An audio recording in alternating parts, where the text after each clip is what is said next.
felt that way.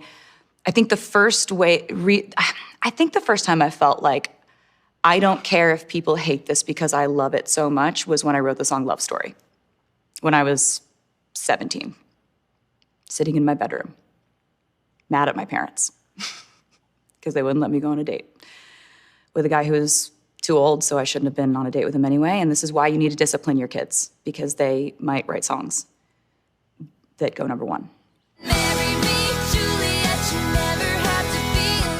When I wrote Speak Now, I was 18 and 19, and I was coming from this big, massive moment that I had with an album called Fearless, and it had won Album of the Year at the Grammys, and it was this big, it was the first time there was like this big debate over whether I deserved to be there. There are always gonna be like little debates, do you know what I mean? But this was like headline news. I was like, these discussions can lead to a really bad place if I don't do something to counteract them and to prove that, no, it wasn't my co-writers that did all this work.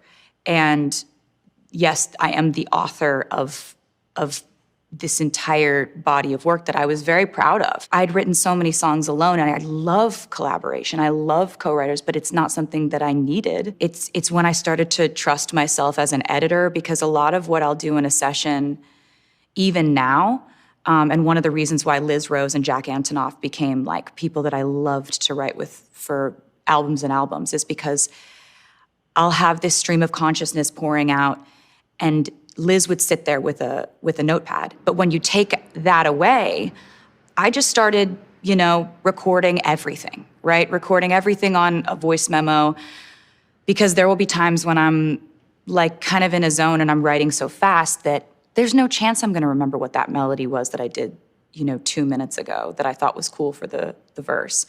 That was a really important album for me in terms of in terms of becoming a writer that knew I could trust my own intuition.